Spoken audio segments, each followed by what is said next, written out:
Today, I'm pleased to announce the latest members of our economic team. And with their announcement, I'm proud to announce we have finished naming our cabinet, saving the best for last year. 24 outstanding women and men who will get our country moving again, and who are going to restore trust in our government again, and all of whom are ready on day one to do their job. This is a cabinet that I promised you, and I've fulfilled that promise. It looks like America. It taps into the full range of talent we have in our nation, and we have immense talent. It's a historic cabinet. This will be the first cabinet ever that is evenly composed with as many women as men in the cabinet. This will be the first cabinet ever with a majority of people of color occupying this cabinet. And it has more than a dozen history-making appointments, including the first woman Secretary of Treasury, the first African-American Defense Secretary, the first openly gay cabinet member, and the first Native American cabinet secretary. We're also on track. We named a record 50 high-level appointments that are subject to president confirmation, more than any president ever elected has done. We've done our job. We've begun my job of naming these people. It's my expectation and hope that the Senate will now move to confirm these nominees promptly and fairly. It's especially the case for the nominees of Secretary of State, Defense, Treasury, Homeland Security. I nominated them back in November. Given what our country has been through the last 4 years, the last few days, given the threats and the risks in this world, they should be confirmed as close to January 20th as possible. There should be no vacancies at State, Defense, and Treasury and Homeland Security. And we will remain in this dark winter of pandemic and with the economic crisis that's deepening, and we have no time to lose with regard to the entire team. Consider the December jobs report released today. The anxiety and fear of the women and men out there reminds me of when President Obama and I were sworn in during the Great Recession of 2009. This December jobs report shows millions of Americans are still hurting through no fault of their own. We lost another 140,000 jobs, the first negative jobs report since the height of the pandemic in the spring. More people have just lost a job, while many have been out of work for a long time. And the ongoing gap between Black and Latino unemployment remains much too large, that gap. And in many ways, the jobs report is a pandemic report. With the pandemic raging, people are losing work and losing hope. The hospital industry, restaurant and bars lost more than 372,000 jobs. State and local governments are slashing jobs. 20,000 local educators lost their jobs just last month. In the midst of this pandemic, there are millions of people out of work, unable to pay their rent or their mortgage. They're waiting in line for hours to get food from a food bank. Think of this, the United States of America. People are lined up for miles in their automobiles, waiting to get a meal to put on the table to feed their family. And they're left staring at the ceiling, so many, unable to sleep, worried will they have their health insurance, wondering if they'll be okay. The bottom line is the job report shows we need to provide more immediate relief for working families and businesses now. Not just to help them get on the other side of this painful crisis, but a larger purpose, to avoid a broader economic cost that exists out there that will happen due to long-term unemployment, hunger, homelessness, and business failings. But by acting, the vast majority of leading economists suggest that that's what we need to do to revive the economy. In fact, economic research confirms that with conditions like the crisis today, especially with such low interest rates, taking immediate action even with deficit financing, is going to help the economy, long-term and short-term, reduce scarring in the workforce, increase growth, and reduce our national debt burden. Failure to act will have the opposite effect. I've said before, the bipartisan COVID relief package passed in December was a very important step, but just a down payment. Next week, I'll be here with you all laying out the groundwork for the next COVID economic relief package that meets the critical moment of our economy and our country and we face at the moment. For example, vaccines give us hope, but their rollout has been a travesty. This will be the greatest operational challenge we will ever face as a nation. We're going to need billions of dollars to get the vaccines from a vial into someone's arm, the vaccination for millions of Americans. We're also going to need tens of millions of dollars to help reopen our schools and reopen them safely.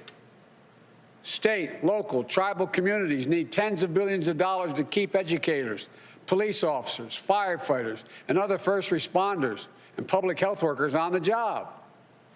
We need more direct relief flowing to families, small businesses, including finishing the job of getting people that $2,000 in relief, direct payment. $600 is simply not enough when you have to choose between paying rent, putting food on the table, keeping the lights on. I also hope that Democratic control of the House and Senate will raise the odds of prompt action on increasing the minimum wage. I've long said that we need to reward work, not just wealth in this country. People in both parties now recognize it's time to raise the minimum wage so hardworking people earn at least $15 an hour minimum. No one should work as millions are doing today, 40 hours a week at a job, and still live below the poverty line. They're entitled to at least a $15 minimum wage per hour.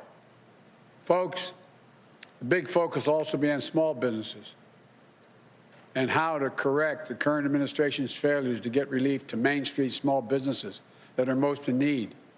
Mom and pop stores are the backbone of the economy.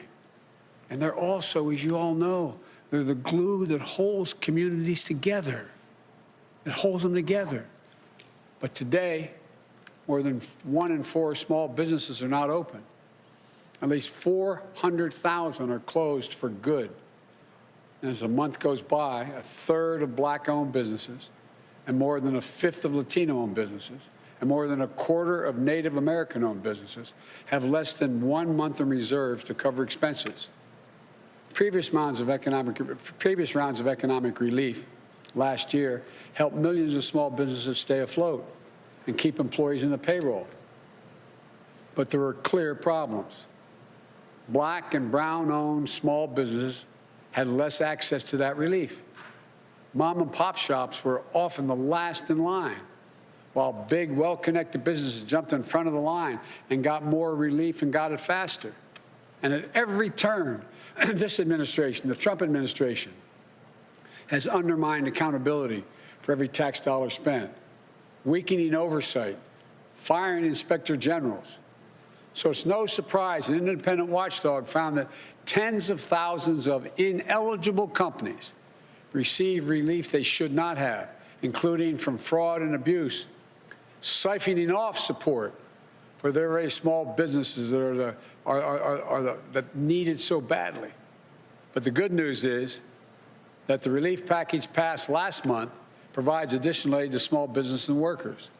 But as I said from the beginning, the need to make sure that relief and future relief reaches everyone who needs it, we need to do more. These relief dollars will start to flow quickly, potentially while the current administration is still in office.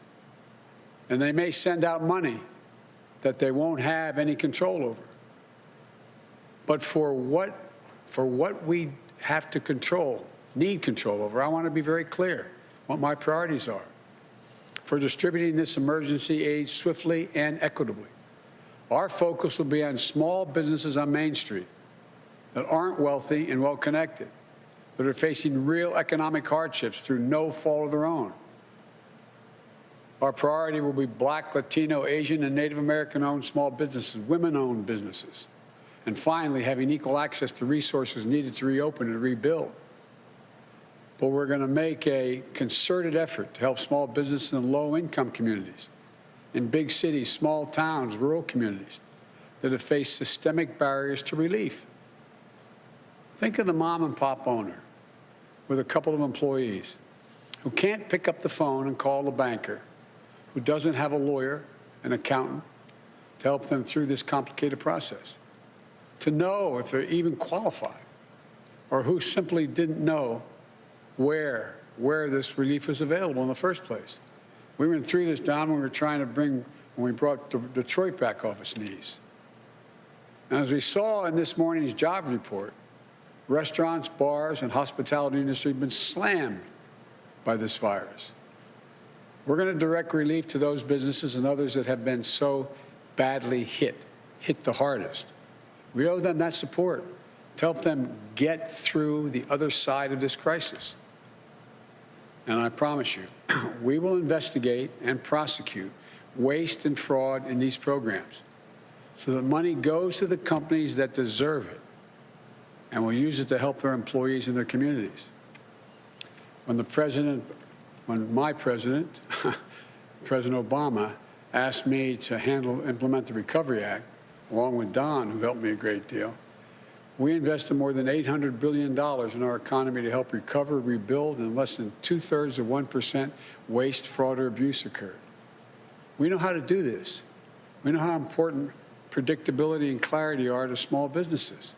From day one, this administration worked to ensure that small businesses and financial institutions in every community understand the rules for these programs, the resources available to them, where they can turn for technical assistance if they need it.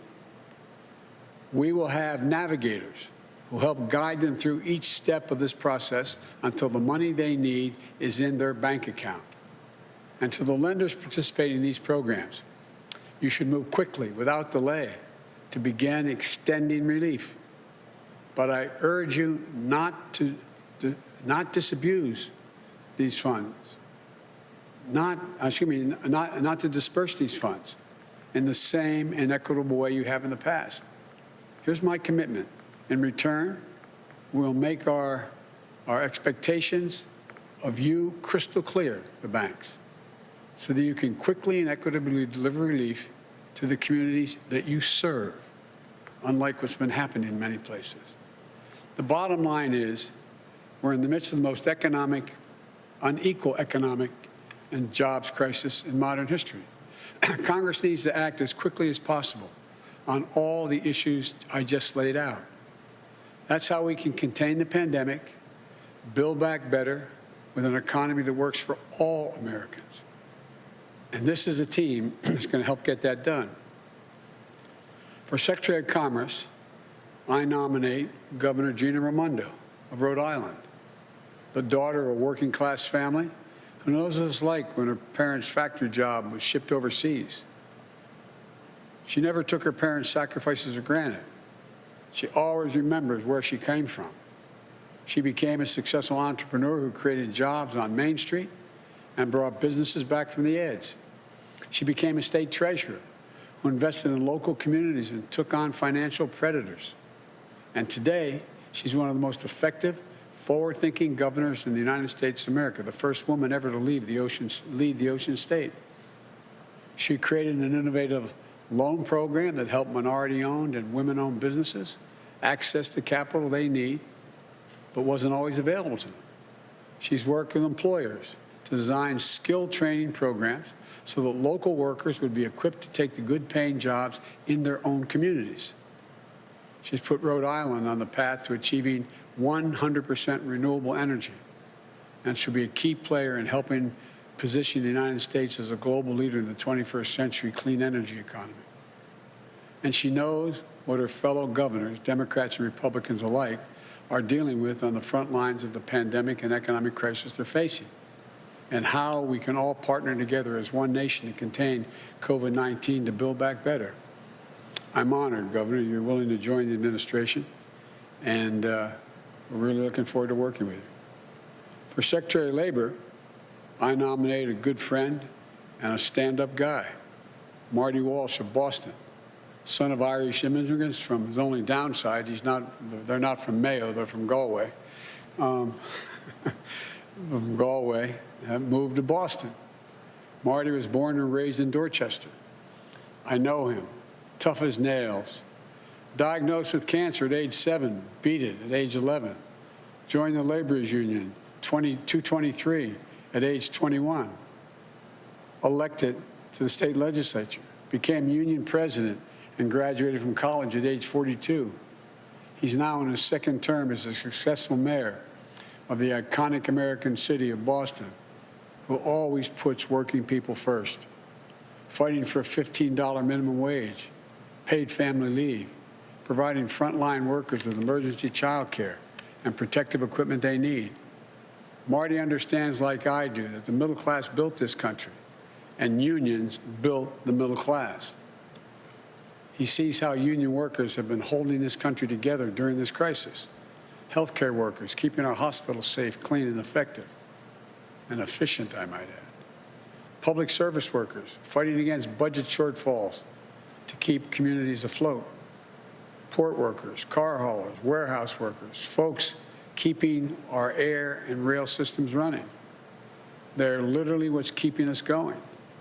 And they deserve a Secretary of Labor who knows how to build their power as workers, who knows that when I say our future will be made in America, it will be a future built by American workers, a future with historic investments in infrastructure, clean energy, manufacturing, and so much more that's going to create millions of good-paying jobs.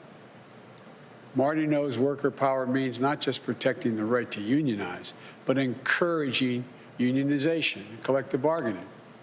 The Fair Labor Standards Act, way back, didn't just say you can have unions. It said the government should encourage the formation of unions.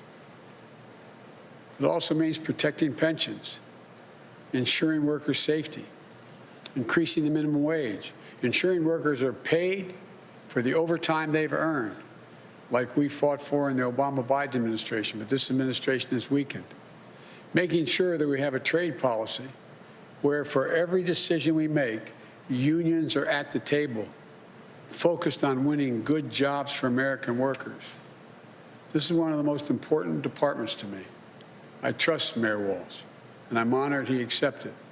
But I also want to say I did give serious consideration on nominating my friend Bernie Sanders to this position. I'm confident he could have done a fantastic job. I can think of no more passionate, devoted ally to working people in this country. But after Tuesday's results in Georgia, giving Democratic control to the United States Senate and a tie vote, Bernie and I agreed. As a matter of fact, Bernie said we can't put control of the Senate at risk on the outcome of a special election in Vermont. And he agreed we couldn't take that chance. We also discussed how we'd work together, travel the country together, helping Marty, meeting with working men and women who feel forgotten and left behind in this economy. We agreed that we'll work closely on our shared agenda of increasing worker power and to protect the dignity of work for all working people.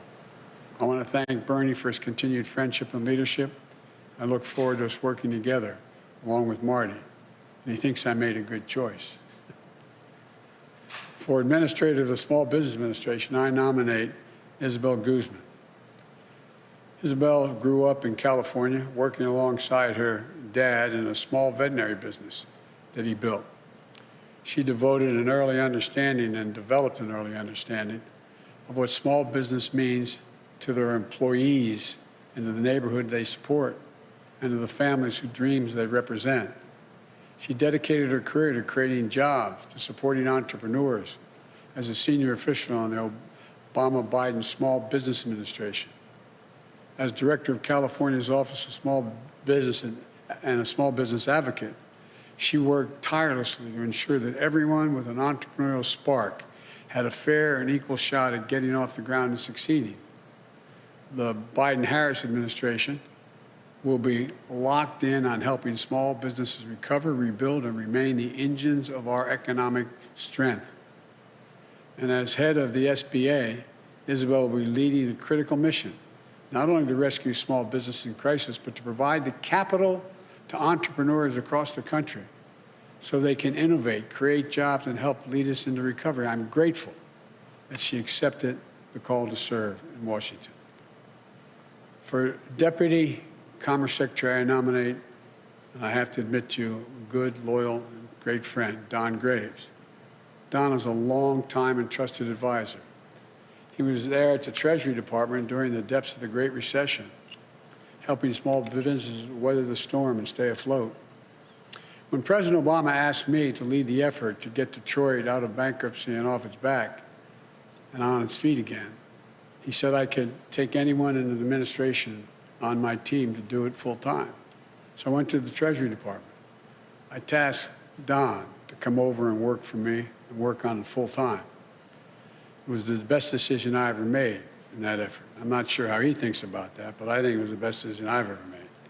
And did a great job working with the city officials, state officials, on its road to recovery. And by the way, it's the little things. It's getting to know what's happening on the ground. Remember how we went through the issue about the number of buses and lights, street lights and the like. It gets down to the nitty-gritty of what has to be done. We found out that Detroit had a lot of qualified people, but during the Great Recession, almost everyone who knew how to program anything left. So when we finally got it back on its feet again, we found out there wasn't anybody left to know how to turn on the streetlights, literally, run the sewer department. So we went out and we got an outfit to come in, and we said, find us some high-tech people. They came back, what was it, 53, 55 people. They all happened to be women. Most were minority. None had more than a high school degree, and a quarter of them only had a GED. And I remember even our very liberal friends, we told them we were doing this, they said, I'm not going to do this. Well, guess what? In a 14-week program, they were taught how to program. They were taught how to do it all. They ended up putting the city back on its feet. Every one of them left after that time because we went to the graduation. The lowest starting salary, if my recollection is correct, was $49,000. The highest, $104,000. Point is, give people a chance. Americans can do anything given a shot. He also helped me lead our national strategy to equip workers with the skills they need for good-paying jobs in the 21st century in healthcare, IT, clean energy, advanced manufacturing, and so much more.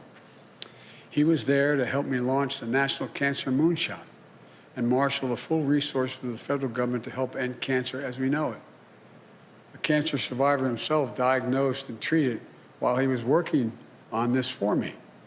Don knows about hope and he knows about resilience.